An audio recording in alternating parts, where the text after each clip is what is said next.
Yes, students, exercise 7.3, first question. It says triangle ABC and triangle DBC are two isosceles triangles on the same base BC. Notice करिए figure already given है, but figure को तब भी समझने की कोशिश किया करो कि ये ट्राइंगल ABC बना हुआ है on the base BC and which is isosceles. तो पक्का अगर बेस BC दे दिया गया है तो AB और AC इक्वल होंगे. यस और no? Base is not equal to the equal sides, please understand. तो गिवन में मेरी पहली चीज आ गई कि AB इक्वल्स टू AC और इसी बेस पे एक और ट्राइंगल दे दिया गया DBC. कौन सा? DBC. ये देखिए सही है, क्योंकि ये भी आइसोसेलेस है तो बेस सेम BC है, तो ये साइड का इसके बराबर होगी. तो यहां पे मैं लिख दूं DB is equal to DC. Yes और नो?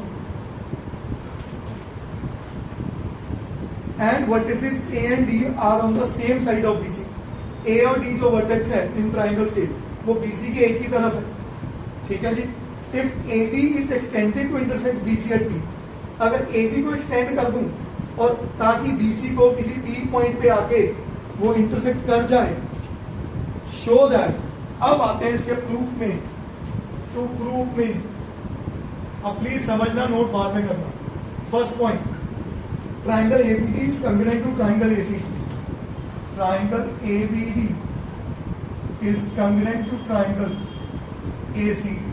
आइए क्या बात करते हैं इसको. ABD is congruent to ACD.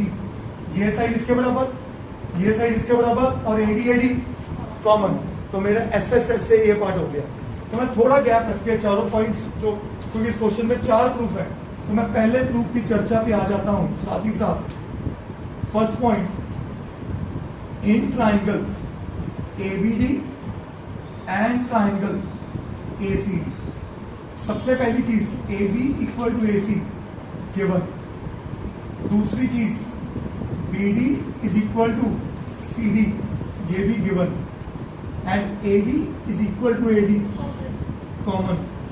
So therefore triangle ABD is congruent to triangle ACD by SSS congruency. क्या ये बात समझ आई सबको? अगर ये है तो मेरा पहला पार्ट प्रूव होगा. यस और no? Understandable everybody? Sure? Second point, triangle ABD is congruent to triangle ACD. Second point के प्रूफ में मांग रहे हैं.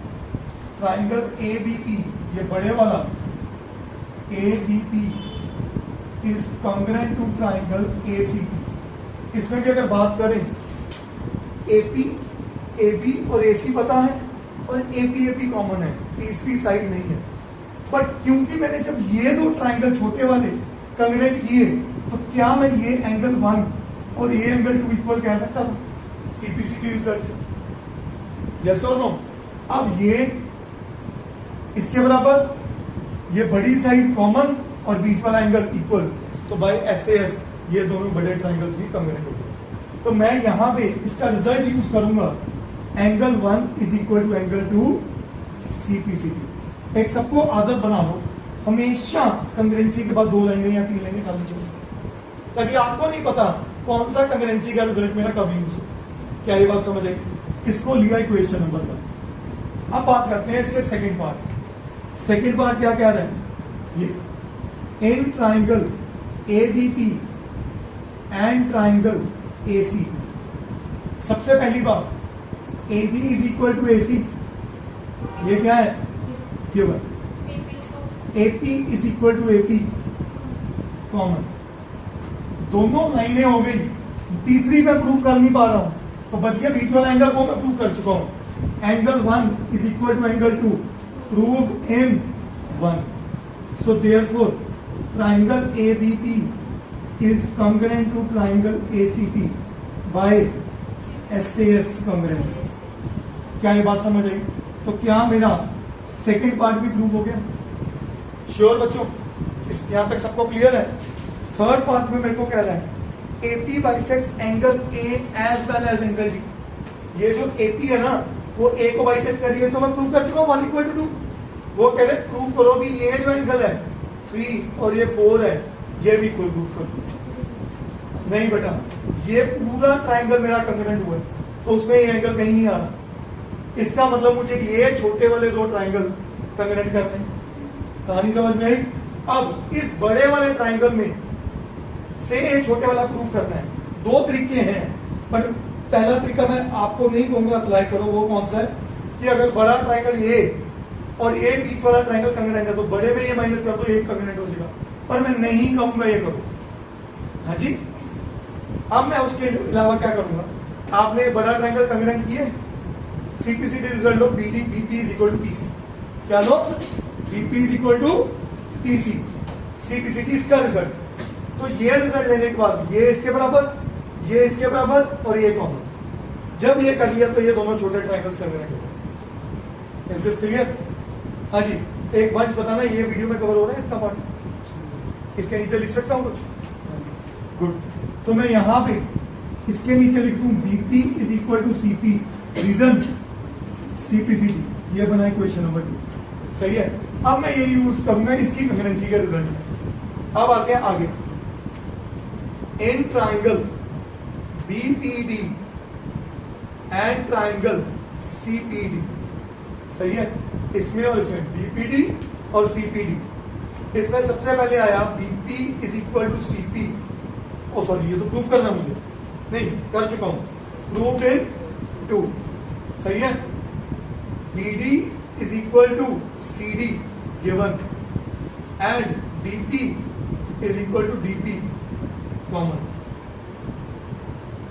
सो therefore triangle BPD is congruent to triangle CPD by SSS congruency। जैसे ये हुआ तो मैं लिख सकता हूं angle 3 is equal to angle 4 by CPCD, by CPCD। Yes और नो? 3 और 4 क्या हो गए? इक्वल हो गए। 3 और 4। अब 3 और 4 इक्वल का मतलब क्या है? एंगल 1 और 2 इक्वल मैं प्रूफ पहले कर चुका हूं। 3 और 4 अब आ गए। Also angle 1 equal to angle 2 proved in 1। अब इन दोनों से मैं क्या लिख सकता हूं कि जो एपी है ना, वो एंगल ए को भी काट रही है, बाइसेक्ट कर रही है, और एंगल डी को भी बाइसेक्ट कर रही है। This implies AP bisects angle A as well as angle D. क्या यहां तक समझ आया? तो ये मेरा थर्ड पार्ट का प्रूव हो गया। तो मेरा थर्ड पार्ट क्या था? that AP bisects angle A as well as angle D। ये बहुत इंपॉर्टेंट क्वेश्चन है, 4 मार्क्स में आता है स्कूल लेवल पे। Last point, AP is the perpendicular bisector of BC। हमें प्रूफ करना है कि ये तो देखो, हमने ये तो प्रूफ कर दिया BP और PC बराबर है। अब ये शो करना है कि ये 90 डिग्री। ये क्या शो करना है? 90 डिग्री। अब ये 90 डिग्री कैसे होगा? हमने यहां पे दोनों बड़े ट्राइंगल्स इक्वल किए थे, कंग्रेंट किए थे, तो मैं उसका सीपीसीटी रिजल्ट ले लूं, एंगल 5 इक्वल टू एंगल 6। या ये दोनों छोटों में भी दे सकता हूं, पर मैं यही ले रहा हूं, यहां जगह थी मेरे पास बड़े ट्राइंगल में, तो इसका दूसरा CPCT result angle 5 is equal to angle 6। फिर से सीपीसीटी, ये बना रिजल्ट नंबर 3। अब ध्यान से समझना पॉइंट 4 क्या मांग रहा है मेरे को? AP is perpendicular bisector of BC। सही है। अब देखना इसको कैसे करने जा रहा हूं। As angle 5 is equal to angle 6 proved in 3। Also angle 5 plus angle 6 is equal to 180 degree. क्यों? स्ट्रेट लाइन का बन रहे हैं, तो इन्हें क्या लिख दूं? Linear pair. क्या लिख दूं? Linear pair. देयरफॉर इन दोनों का सम 180 और दोनों बराबर है, तो देयरफॉर एंगल 5 और एंगल 6 क्या हो जाएंगे? क्या ये बात समझ आई? ये दोनों 90 डिग्री है, मतलब ये परपेंडिकुलर बन रहे हैं यहां पे। श्योर। और बीपी इज इक्वल टू क्या है? पीसी है। बीपी इज इक्वल टू, तो ये बनाओ इक्वेशन नंबर 4 फ्रॉम 2 एंड 4।